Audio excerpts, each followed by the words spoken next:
Muito bem. A palavra de hoje que eu vou compartilhar com vocês é fraqueza. Eita glória! Da mesma forma como Josué compartilhou que a palavra ousadia o desafiou, mexeu com ele com relação ao tema do que nós estamos tratando. E quando nós falamos sobre o caráter da missão, e a ideia de caráter é o conjunto de características específicas que afetam as nossas escolhas e os nossos comportamentos. E quando nós falamos do caráter da missão, nós estamos falando sobre algumas características, e o desejo do coração é que essas características elas estejam presentes na sua vida e no seu ministério. E que cada uma delas afete, de fato, as escolhas e comportamentos. Então, nós ouvimos sobre sinceridade. A Marli ministrou a respeito da sinceridade. Tem um chiado nessa caixa bem forte aqui, no retorno aqui. A Marli falou sobre a sinceridade e é uma característica importante na vida e no ministério. E entre muitas coisas que ela falou, algo que mexeu comigo quando eu vi, eu falei, nossa, não sei se alguém escapa dessa, que é a máscara do pedigree. É uma máscara sutil que está presente muitas vezes na nossa vida e a gente usa ela de diversas formas. Depois que a Marli falou sobre sinceridade, o Itamir falou a respeito da generosidade, de nós sermos generosos, tanto financeiramente, quanto com recursos, com dons, com talentos, com a graça de Deus sobre as nossas vidas. Então, ouvimos sobre generosidade. O Israel falou ontem de manhã sobre abundância, essa abundância que vem de Deus e que o amor é a chave dessa abundância.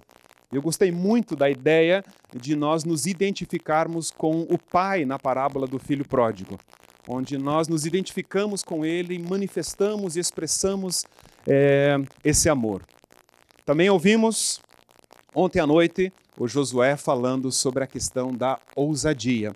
E basicamente ele falou sobre dois tipos de ousadia. E eu gostei que ele falou e Deus quis que ele falasse antes que eu, e eu tivesse tempo depois para preparar a minha mensagem depois da dele, porque a mensagem dele ela foi inspiradora e, na verdade, eu estou indo por um caminho semelhante ao caminho dele. E a pergunta é, o caráter da missão, fraqueza. Como assim a fraqueza é uma característica que nós devemos ter na vida e no ministério? E, na verdade, depende da perspectiva que você tem sobre fraqueza. Foi interessante quando Israel falou sobre a perspectiva do sofrimento. Ele usou o exemplo de Paulo, que fala que ele passou por sofrimentos leves e momentâneos, e eles são leves e momentâneos, depende da perspectiva que você tem a respeito do sofrimento. E se nós falamos de fraqueza como uma característica da missão, depende da perspectiva que nós temos sobre a fraqueza. Depende também da nossa consciência sobre fraqueza, e o Israel falou sobre consciência como discernimento. Como que nós discernimos esse assunto da fraqueza que nós vamos desenvolver daqui a pouco. O conceito de fraqueza no caráter da missão, ele depende também da fonte de vida e energia a qual você está conectado. Nós estamos conectados ao que podemos chamar, e o pastor Carlos McCord, do Ministério Permanecer, ele usa uma expressão que para mim ficou gravada, e eu levo comigo no coração, ele usa essa expressão fonte das fontes. O Senhor Jesus, ele é a fonte das fontes. E nós temos o privilégio de estarmos conectados a essa fonte. E o fato de estarmos conectados a essa fonte, é dela que nós recebemos a vida, recebemos a energia, recebemos a força, porque nós estamos conectados a essa fonte das fontes. Muitas vezes nós não percebemos isso, ou nós esquecemos, de certa forma, que nós estamos conectados à fonte do amor, à fonte da sabedoria, à fonte da graça, que é o Senhor Jesus habitando em nós. E nós temos à disposição, ou nós estamos conectados àquilo que nós precisamos. Então a fraqueza depende da fonte de vida e energia a qual você está conectado ou aonde você está buscando o seu alimento, onde você está buscando a sua energia. Quando nós pensamos em fraqueza, eu creio que existem dois tipos de fraqueza. E Josué falou muito bem sobre dois tipos de ousadia. A ousadia que vem de nós mesmos, a ousadia humana, e uma ousadia que vem de Deus. E é muito interessante, ele citou vários exemplos de uma ousadia na força do nosso braço e uma ousadia que vem da parte de Deus, que Deus move na vida de vários homens e mulheres no Antigo Testamento, como também move nas nossas vidas. E eu creio que todos nós experimentamos ou já vivenciamos momentos de ousadia na força do nosso braço, não é verdade? Deixa comigo, deixa que eu faço. E momentos onde a gente diz, Deus, é com você, é contigo. E quando nós falamos sobre fermata, nas fermatas, eu gosto de pensar sobre o sábado como um dia de descanso, a importância de nós descansarmos. E Deus, ele abençoou o sétimo dia, ele santificou o sétimo dia. Então existe bênção no descanso. Existe bênção na parada. Quando nós paramos, quando nós descansamos, existe bênção. Eu gosto de pensar que quando nós não paramos, quando nós não respeitamos os nossos limites, quando eu não descanso, quando eu não tenho um dia de folga, quando eu não tiro férias, eu estou dizendo, Deus, deixa comigo que eu faço. E você trabalha de domingo a domingo, de segunda a segunda, manhã, tarde e noite, e você diz, Deus, pode deixar que eu faço. E essa é uma ousadia humana.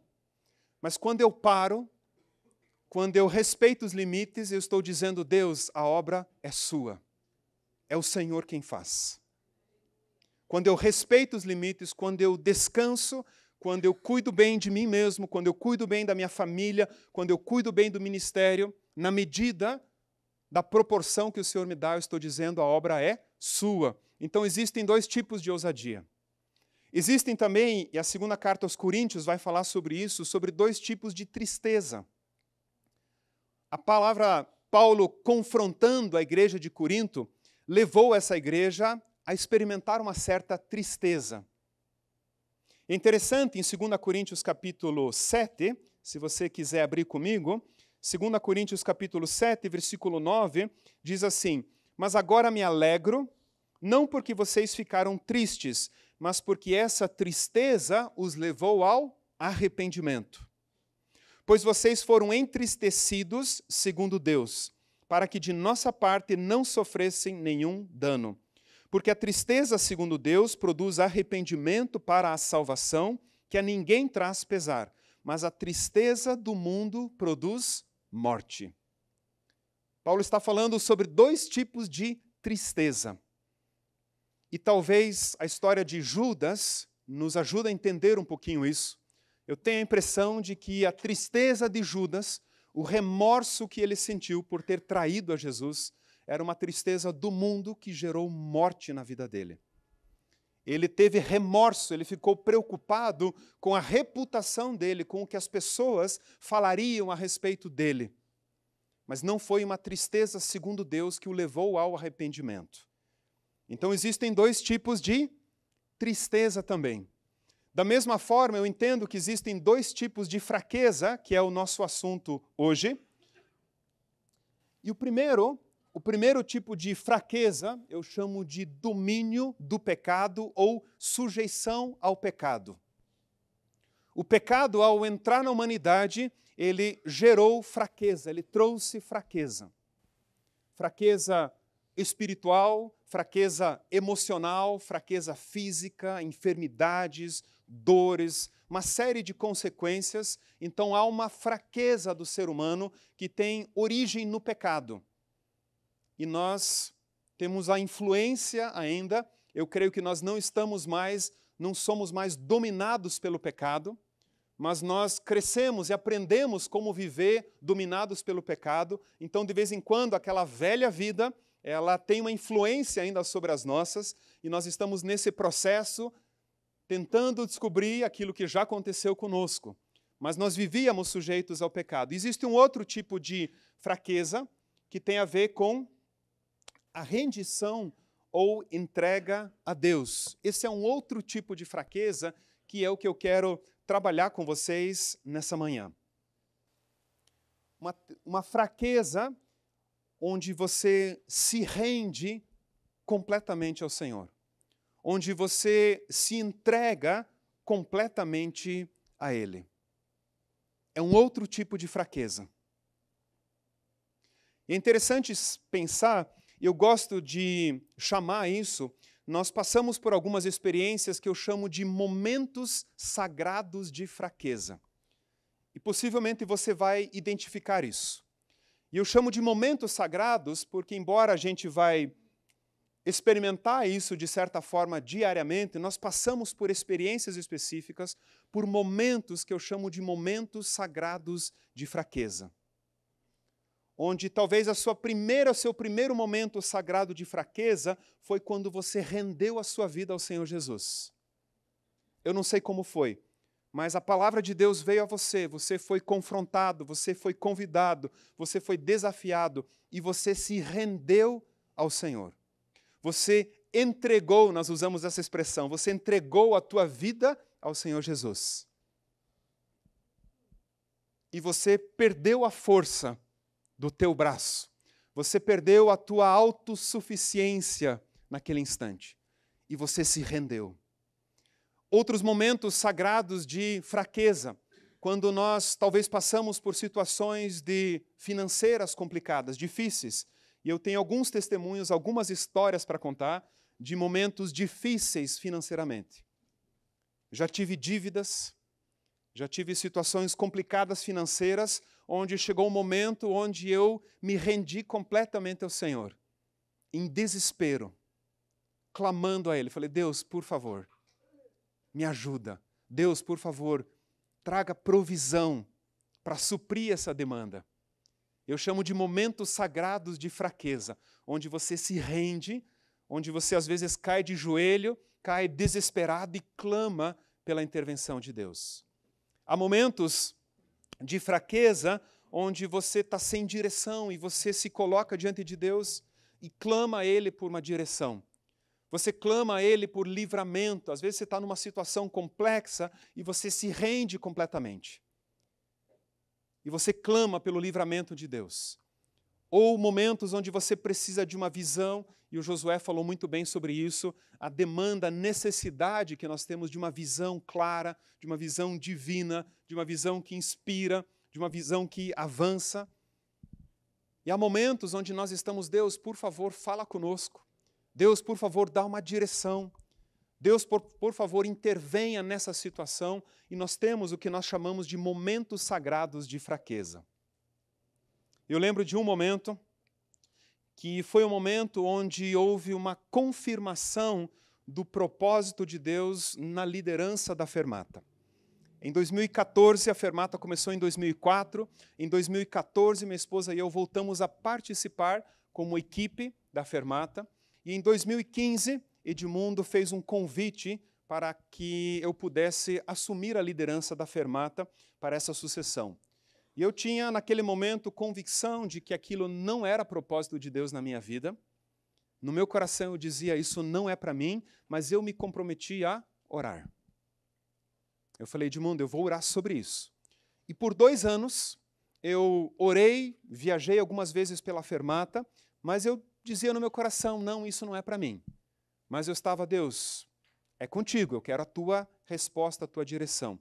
E Deus falou comigo, numa leitura de Êxodo, capítulo 3, eu estava lendo sem pensar sobre esse assunto, lendo Êxodo capítulo 3, versículos 7 ao 10, onde o texto diz assim, Êxodo 3, do 7 ao 10. Então o Senhor continuou, falando com Moisés, a experiência da sarça. Então o Senhor continuou, certamente vi a aflição do meu povo que está no Egito, e ouvi o seu clamor por causa dos seus feitores. Conheço o sofrimento do meu povo, por isso desci a fim de livrá-los das mãos dos egípcios e para fazê-los sair daquela terra e levá-lo para uma terra boa e ampla, terra que mana leite e mel, o lugar do cananeu, do eteu, do amorreu, do ferezeu, do eveu e do jebuseu. E lendo essa palavra, o Senhor começou a falar ao meu coração a respeito da fermata. E o Senhor começou a dizer no meu coração, Luciano, a obra não é sua. E Ele começou a dizer, Luciano, eu desci para livrar o meu povo de Israel. Não foi Moisés, o libertador de Israel. Eu desci para livrá-los. Eu escolhi Moisés, eu chamei Moisés, mas a obra é minha. E o Senhor colocou no meu coração dizendo, Luciano, a obra não é sua, ela não é obra das tuas mãos. Porque eu dizia, Deus, quem sou eu para falar para pastores? Não tenho muita experiência ministerial. Eu, na minha cabeça, eu precisava de mestrado, doutorado, precisava ter um conhecimento altíssimo, experiências muito fortes para poder falar para pastores. E o Senhor começou a dizer, Luciano, a obra é minha. Sou eu quem vou fazer.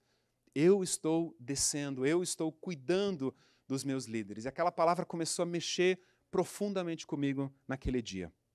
E eu continuei a leitura, pensando, meditando sobre isso, e chegou um momento, e é um momento muito precioso, que eu chamo de momento sagrado de fraqueza. No capítulo 4 eu li um versículo, e quando eu li esse versículo, eu desandei em choro. Eu caí de joelhos. E é até engraçado, porque o texto é de Êxodo capítulo 4, versículo 14, onde o texto diz assim, então a ira do Senhor se acendeu contra Moisés. E foi muito interessante. Eu caí de joelhos e falei, Deus, eu estou dentro. Não porque eu fiquei com medo da ira do Senhor, mas ali eu entendi que Moisés não estava entendendo o que o Senhor estava fazendo. Moisés estava relutando, e eu me vi em Moisés da mesma forma, relutando com algo que o Senhor estava estabelecendo. E aquilo foi um momento sagrado de fraqueza, onde eu falei, Deus, eu estou dentro. E Deus foi ministrando no meu coração, Luciano, não faltará provisão, não faltará direção. A palavra de Isaías 58, 11, o Senhor o guiará constantemente. Satisfará os seus desejos numa terra ressequida pelo sol. Você será como um jardim bem regado, cujas águas nunca faltam. E a palavra de Deus foi tão profunda, tão poderosa. Eu chamo isso de momento sagrado de fraqueza, onde nós nos rendemos. E dizemos, Deus, eu estou dentro, a obra é sua, não sei como vai acontecer, mas eu sei que o Senhor fará. E agora quero ler o texto de 2 Coríntios, capítulo 12. 2 Coríntios, capítulo 12, a partir do versículo 7.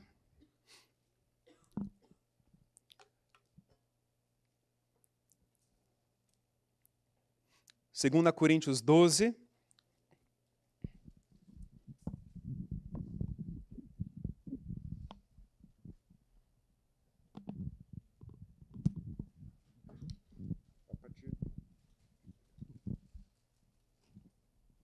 a partir do versículo 7.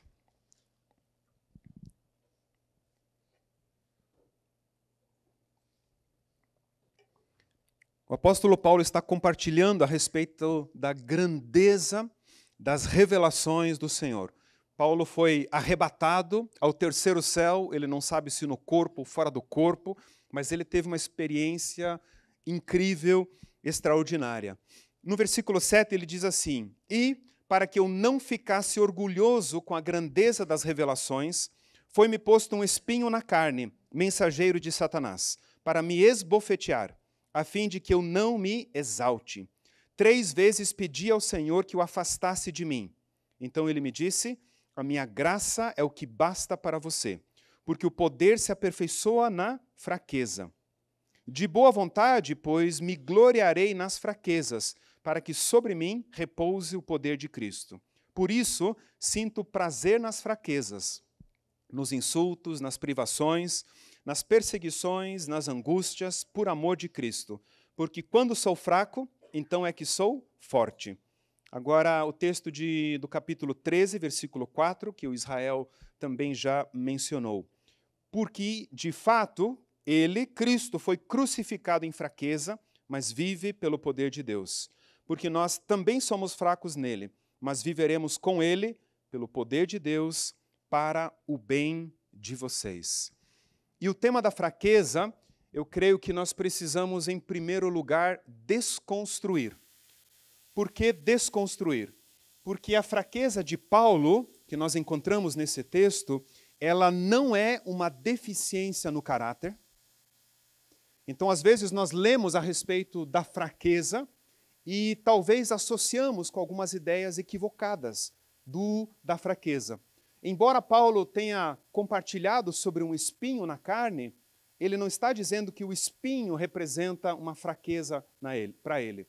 Mas esse espinho na carne levou ele a essa fraqueza. Não é o espinho propriamente dito. Não é, talvez, a enfermidade, ou seja lá o que for, esse espinho na carne. Então, a fraqueza de Paulo não é uma deficiência no caráter, não justifica a falta de caráter, não justifica atitudes e comportamentos estranhos, que não sejam palavra de Deus, que não sejam vida de Cristo. A fraqueza de Paulo não é uma fragilidade física, embora talvez ele esteja passando por um momento assim, mas não é fraqueza física. A fraqueza de Paulo, ela não é um transtorno emocional, um descontrole emocional, onde a tua alma está ferida, está machucada, e você justifica isso como uma fraqueza, dizendo porque quando eu sou fraco é que eu sou forte. Então eu entendo que não é esse transtorno emocional. A fraqueza de Paulo, ela não é a doença ou a enfermidade. E essa fraqueza também não é zona de conforto ou procrastinação. E às vezes nós justificamos algumas coisas como se fosse uma fraqueza nossa, como se fosse uma debilidade nossa, e nós justificamos isso de certa forma. No início desse ano, nos primeiros dias, eu fiz um exercício.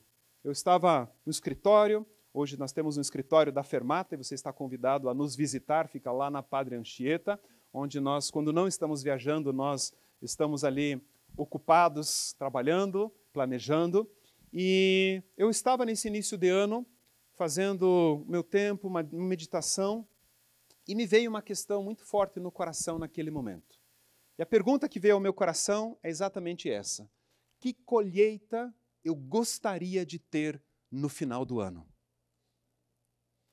E eu comecei a pensar, início de 2023, qual é a colheita que eu gostaria de ter nesse final do ano? Eu fiz um exercício onde, em 8 áreas da minha vida, eu escrevi sobre que tipo de colheita, o que eu gostaria de colher nessas diferentes áreas.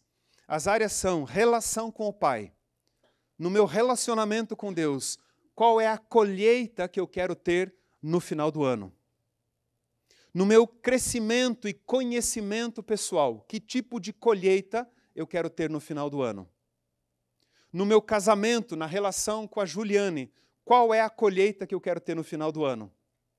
Com relação a cada um dos meus filhos, qual é a colheita? E eu fui escrevendo coisas bem específicas que eu gostaria de colher, que eu gostaria que acontecessem no final do ano. Com relação a finanças, com relação à saúde, com relação à minha liderança, com relação a idiomas, a outros idiomas, qual é a colheita que eu gostaria de ter no final do ano? Eu fui escrevendo à mão na minha agenda, fui escrevendo várias coisas, que tipo de colheita eu queria ter. E confesso que é uma lista bastante ousada. E eu fui ousado ao definir que tipo de colheita eu queria ter no final do ano. Quando a lista estava pronta, quando eu terminei aquele exercício, veio uma segunda pergunta que eu creio que é mais importante do que essa primeira. E a pergunta é: o que eu irei semear? Se eu desejo uma colheita abundante, ousada no final do ano, eu preciso entender qual é a semeadura. Eu preciso entender o que eu irei semear para que eu alcance, para que eu experimente essa colheita. E eu comecei a escrever também várias semeaduras, várias sementes que eu gostaria de lançar para ter essa colheita. E também saiu uma lista de coisas bastante práticas do que eu gostaria de experimentar. E defini, finalizei esse processo e o ano começou. Na segunda-feira agora, de manhã, dia 19 de junho, eu estava orando, eu estava meditando e eu estava refletindo sobre esse primeiro semestre. E o meu sentimento foi de insatisfação. Eu estava insatisfeito. Avaliando o primeiro semestre, eu fiquei frustrado. Eu fiquei desencorajado. Eu fiquei triste, eu me entristeci na segunda-feira de manhã, porque eu li aquela colheita que eu gostaria de ter tido ou de ter. Eu sei que eu tenho tempo ainda, tenho meses ainda pela frente, mas avaliando o que aconteceu até então, eu me entristeci. Mas essa tristeza, ela não gerou condenação, ela não gerou culpa, mas eu comecei a refletir, Senhor, onde houveram falhas nesse processo? Onde houve falhas? Faltou graça de Deus? E eu falei, não. João 1,16 diz que todos nós recebemos da plenitude dele graça sobre graça. Então não faltou graça. Faltou poder de Deus? Deus nos deu um espírito de poder, amor e moderação. Não faltou o poder de Deus. O poder de Deus está em nós. Faltou amor de Deus? Não. Deus é amor. Nada nos separará do amor de Deus. Então não faltou o amor de Deus. Faltou sabedoria de Deus? Deus dá livremente a todos aqueles que pedem e creem. Deus dá sabedoria a todos. Mas onde aconteceu a falha? A falha aconteceu na semeadura. E eu preciso assumir a responsabilidade disso. Está claro para todos nós que não é por mérito, não é por obras, mas ao mesmo tempo, às vezes, nós nos escondemos de trás disso, retirando de nós uma responsabilidade que nós temos. Eu entendo que nós cooperamos com o Senhor na caminhada. Nós somos um só espírito com Ele, nós não fomos anulados na nossa personalidade, na nossa inteligência, e nós cooperamos com Ele. Paulo diz em Gálatas 5,16, andem no Espírito. Ou seja, andar no Espírito é uma decisão que eu tomo. É uma escolha que eu faço. Então, eu decido andar no Espírito, eu decido me submeter à liderança do Espírito Santo na minha vida. Então, há uma responsabilidade, há uma cooperação nesse processo. E eu comecei a avaliar e pensei, cara, eu falhei na semeadura. Pouca semeadura, semeadura sem sabedoria, semeadura no lugar errado, na hora errada. Talvez faltou ser intencional na semeadura. Eu comecei a identificar em todas essas áreas, algumas coisas boas aconteceram, uma pequena colheita está acontecendo. O que eu quero dizer com isso? Que a fraqueza que Paulo fala, ela não é uma fraqueza onde eu fico numa zona de conforto, onde eu sou negligente, onde eu sou desleixado na minha caminhada, no meu caráter. Quando nós lemos as qualificações de Paulo a Timóteo, 1 Timóteo 3, Tito 1, eu sempre repito isso, são qualificações de caráter. Uma delas tem a ver com uma aptidão, que o líder espiritual ele seja apto a ensinar. Todas as demais qualificações são qualificações de caráter, porque a nossa liderança é uma liderança pela vida, é uma liderança pelo exemplo. As pessoas olham para nós e nós lideramos pela nossa vida. Talvez mais do que nós falamos, mais do que nós somos, é a nossa existência, a nossa vida. Então não há justificativa para um caráter repreensível. Então eu tenho uma responsabilidade nesse processo. E o que está nas minhas mãos? Sementes. Eu posso semear. Eu posso semear na minha relação com o Pai, eu posso semear no conhecimento, no crescimento que eu quero ter, eu posso semear no meu casamento, eu posso semear na relação com os meus filhos, na área financeira, eu posso semear nos idiomas que eu quero desenvolver, que eu quero aprender a ser fluente. Tem a ver com semeaduras. Então eu faço parte desse processo. Então, o que eu quero desconstruir é que a fraqueza não justifica, não te dá direito a ser relaxado, a ser negligente, a ter um caráter repreensível. Vamos para Filipenses, capítulo 2. E o Carlos escolheu essas músicas há umas 2 semanas atrás, e foi tão precioso cantar sobre esse texto, onde o Senhor, Ele deixou a sua glória. Deixa eu ver se isso aqui é. Onde Ele deixou a sua glória, e nós cantamos sobre isso, e essa palavra para mim é uma palavra muito preciosa. Filipenses capítulo 2, eu quero ler do 5 ao 11, você conhece esse texto. Paulo diz assim: tenham entre vocês o mesmo modo de pensar de Cristo Jesus. Outra versão diz o mesmo sentimento, a mesma atitude, que mesmo existindo na forma de Deus, não considerou o ser igual a Deus algo que deveria ser retido a qualquer custo. Pelo contrário, ele se esvaziou, assumindo a forma de servo, tornando-se semelhante aos seres humanos. E reconhecido em figura humana, ele se humilhou, tornando-se obediente até a morte e morte de cruz. Por isso Deus também o exaltou sobremaneira e lhe deu o nome que está acima de todo nome, para que ao nome de Jesus se dobre todo o joelho, nos céus, na terra e debaixo da terra, e toda língua confesse que Jesus é o Senhor, Jesus Cristo é Senhor, para a glória de Deus Pai. Encontramos nessa passagem o princípio do esvaziamento. E esse esvaziamento tem a ver com a fraqueza. Esse esvaziamento tem a ver com essa rendição total, com essa entrega total. E Jesus, ele esvaziou-se de si mesmo. Ele tornou sem efeito a glória que ele tinha. O fato de ele ser igual a Deus. É interessante que quando Paulo diz tenham o mesmo modo de pensar, Paulo está falando de um alinhamento com a referência certa.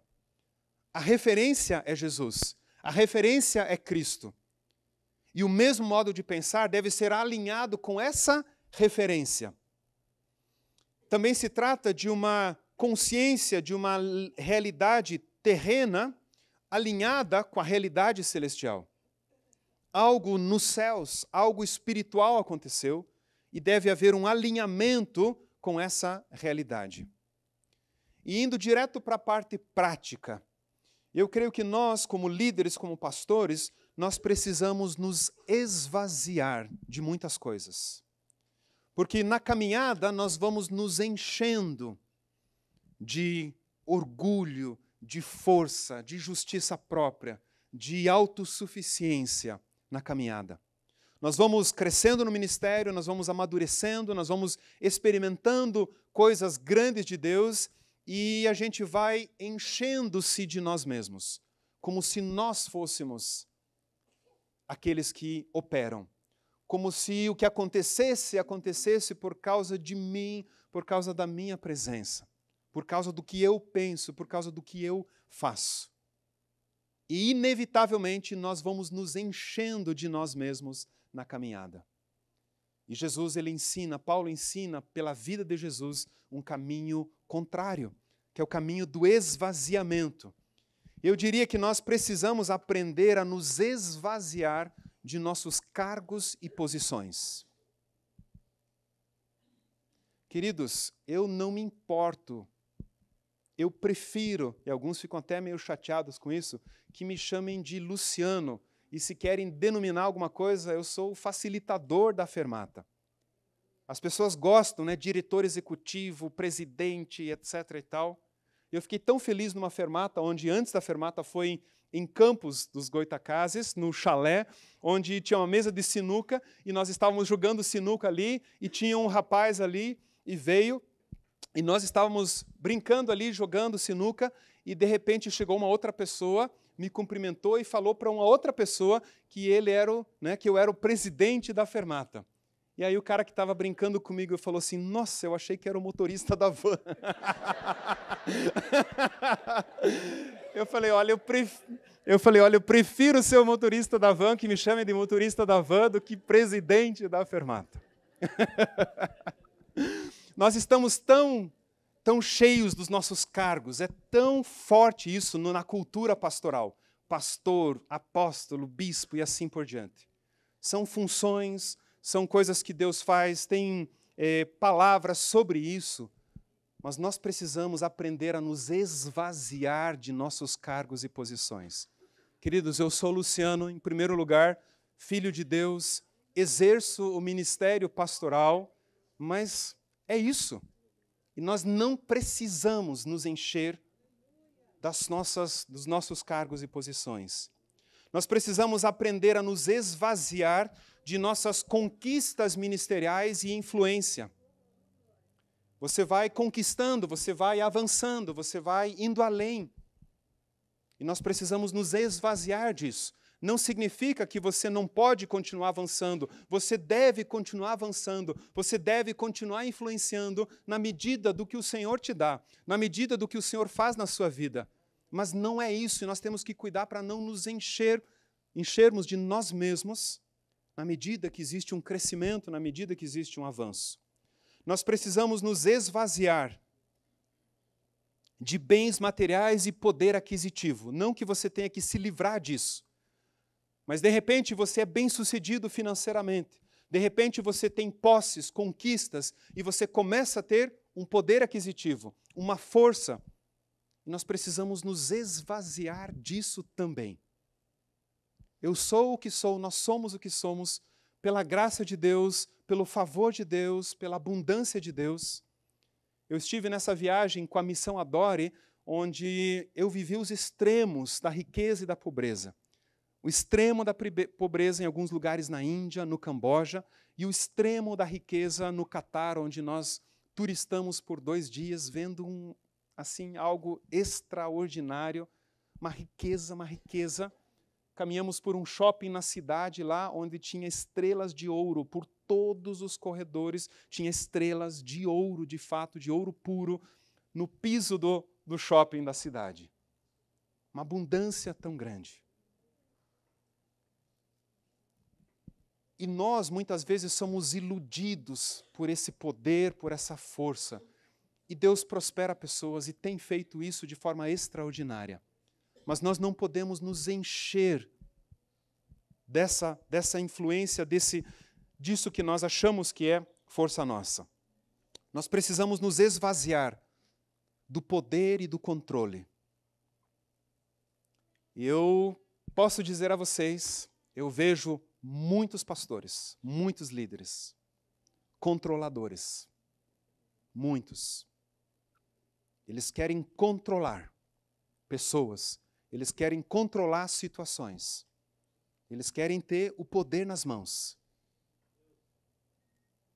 E nós precisamos nos esvaziar desse poder, desse controle. Nós não somos chamados para dominar pessoas.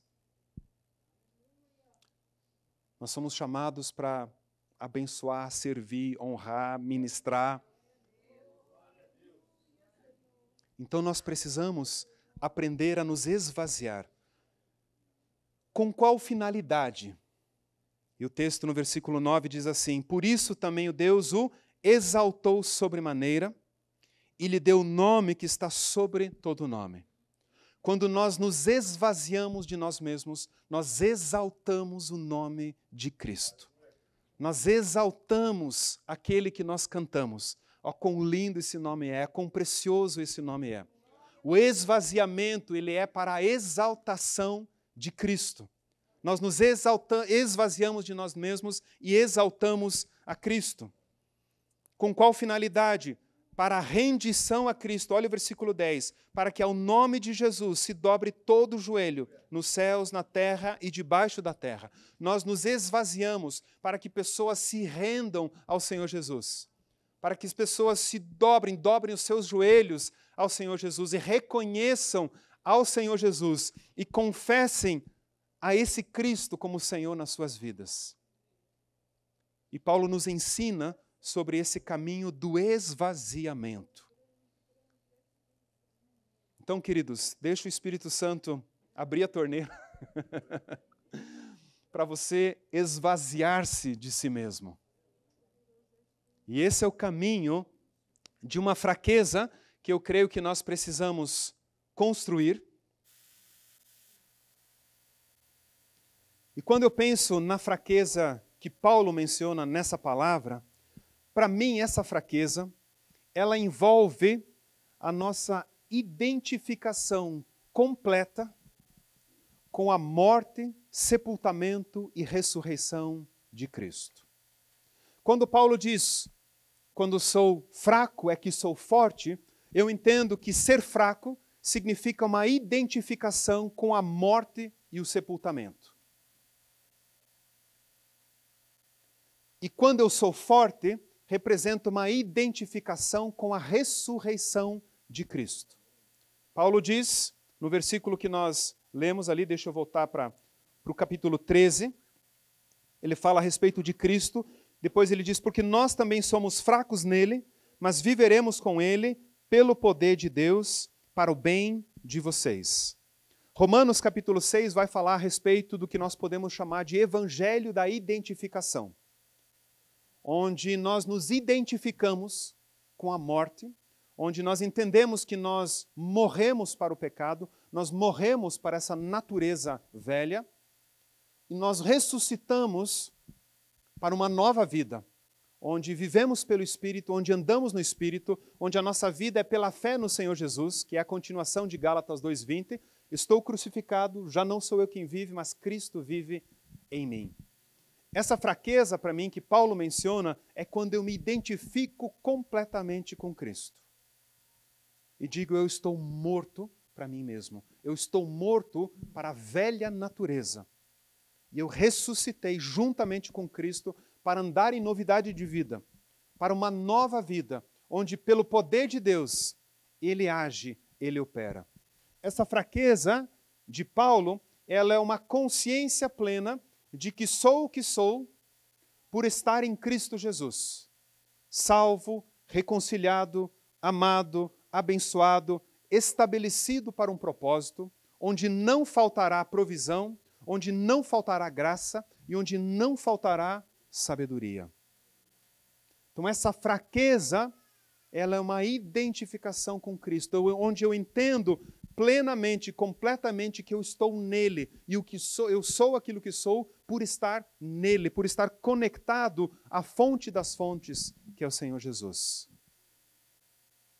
Então, para mim, essa fraqueza é uma rendição.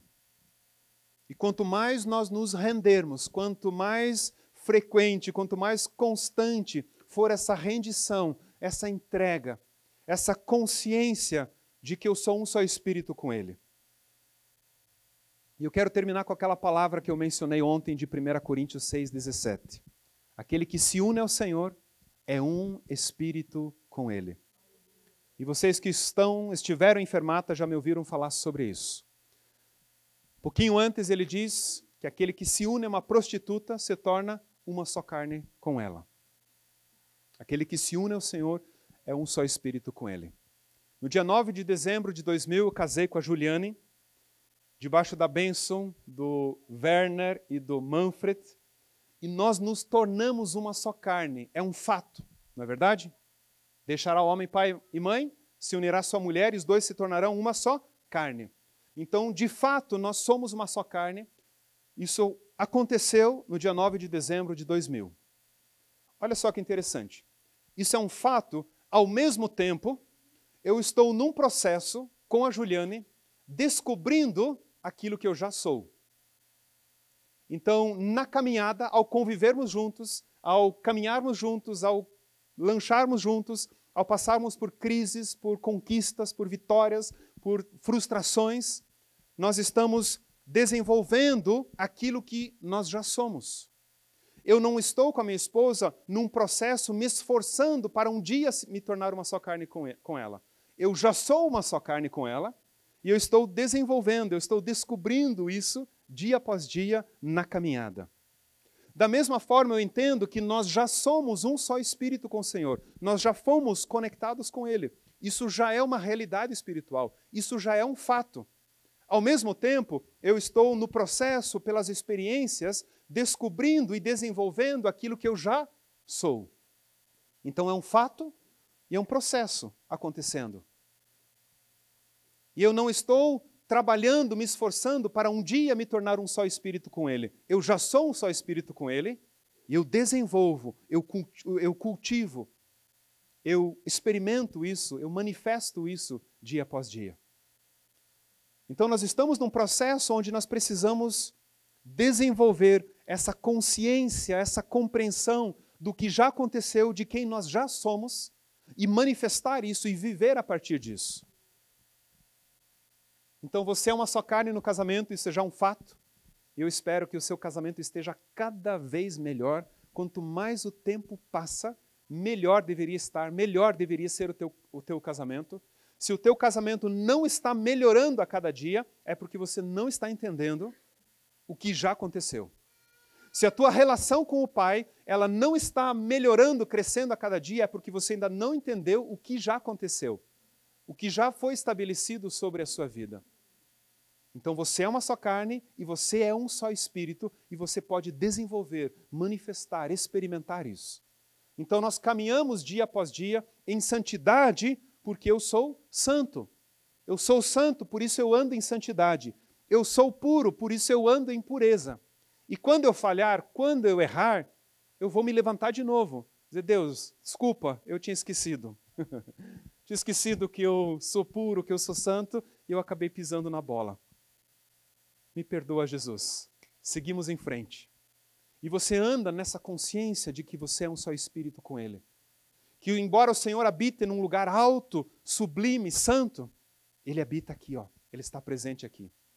Eu costumo dizer, né? Pessoas ainda oram dizendo, Senhor, eu quero entrar na Tua presença agora. E a pergunta é, aonde que você estava até agora, né? Se você quer entrar na presença, você estava onde? Né? Nós vivemos e desfrutamos da presença de Deus constantemente. Isso é um fato, isso é uma realidade.